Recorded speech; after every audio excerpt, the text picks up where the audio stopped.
JNU విద్యార్థి సంఘం ఎన్నికల్లో అఖిల భారతీయ విద్యార్థి పరిషత్ ఏబీవీపీ అనూహ్యంగా అద్భుతమైన ప్రదర్శన ఇచ్చింది. జవహర్లాల్ నెహ్రూ యూనివర్సిటీ పరిధిలో 16 విద్యా సంస్థల్లో మొత్తం 42 సీట్లు కౌన్సిలర్ సీట్లు ఉండగా ఏకంగా 23 స్థానాల్లో ఏబీవీపీ విజయడంకా మోగించింది. నిజంగా ఇది చాలా గొప్ప విషయం.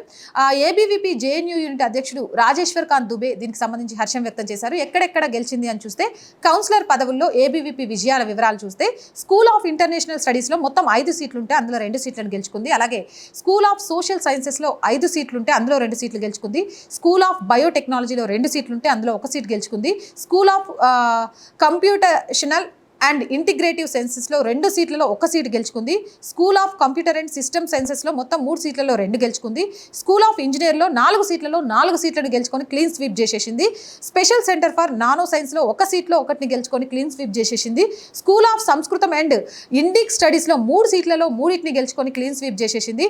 అలాగే అమలగామేటెడ్ సెంటరీలో 2 సీట్లుంటే 2ని గెలుచుకొని క్లీన్ స్వీప్ చేసింది. స్కూల్ ఆఫ్ ఎన్విరాన్మెంటల్ సైన్స్లో 2 సీట్లలో 1దాన్ని గెలుచుకుంది. Atal Bihari Vajpayee school of management and ఎంటర్ప్రెన్యూర్షిప్లో 1 సీట్లో 1ని గెలుచుకొని క్లీన్ స్వీప్ చేసింది. స్కూల్ ఆఫ్ ఫిజికల్ సైన్సెస్లో 3 సీట్లలో 2ని ఏబీవీపీ గెలుచుకుంది. ఇది జేఎన్యూ లాంటి కంచు కోటను ఏబీవీపీ బద్దలు కొట్టి ఏబీవీపీ అత్యధిక సీట్లను గెలుచుకోవడం అనేది మొట్టమొదటిసారి. సో దీంతో ఏబీవీపీ మొత్తం కూడా విద్యార్థులంతా హర్షం వ్యక్తం చేస్తున్నారు. జాతీయ భావాలు అనేవి విద్యార్థుల్లోకి వెళ్తున్నాయి, దానికి సంకేతం ఇది అని చెప్తున్నారు.